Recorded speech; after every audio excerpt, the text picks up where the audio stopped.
I do realize that people don't like to hear that kind of thing stated that way, like criticism of who they are as a person. But I see all these people criticizing others, the government, which I criticize for a lot too, or they're racist and pick a particular style of people, culture, skin color, or whatever to criticize as being the problem. Or they pick the rich, or they pick the poor, or they pick some other nation, or they pick extraterrestrials. But what they don't do is they don't blame themselves, and that's a huge problem. As critical as I am of everything, I know that the most important thing I can do is criticize myself and fix myself, and I've been doing that since I was 12 years old. I don't rely on some God somewhere to tell me what to do or to forgive me for my sins. I believe that what I do is controlled by me,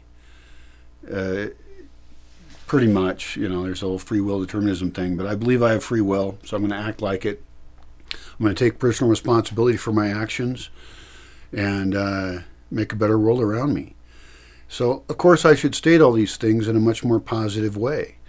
Use the carrot, not the stick, and don't just be a whiny little bitch, which is what I'm being a lot of the time.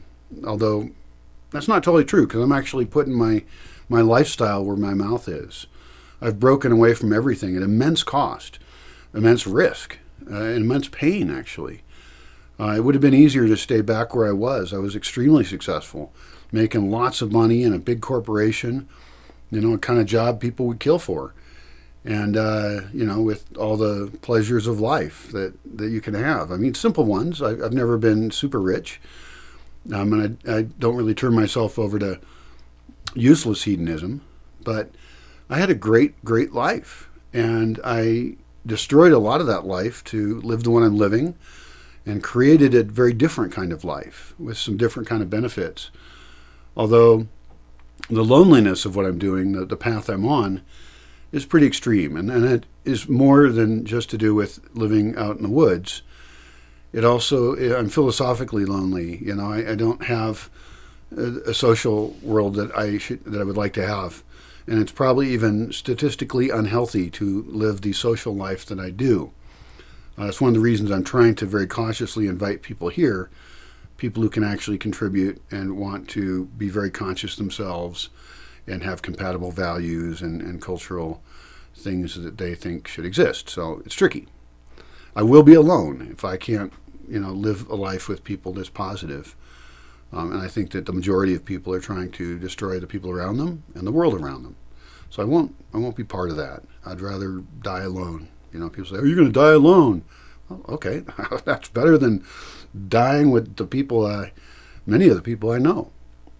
So I really am quite serious that I don't want to live in the world the way it is, and I don't want to be a co-creator in that world. So I'll work on the positivity aspect, because being a grumpy old hermit's not going to get anything done.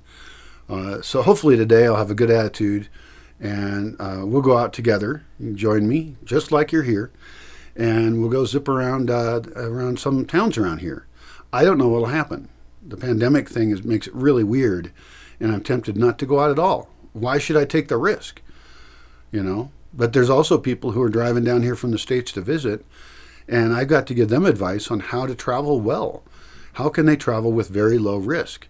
Because I think it's extremely important that we don't get this pandemic. Not even once.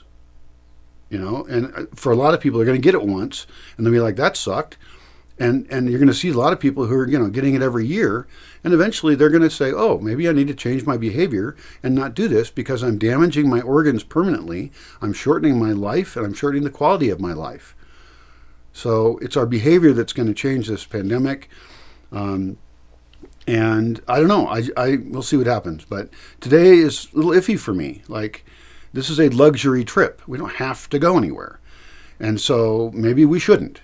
But maybe it's also kind of an experiment. We'll see.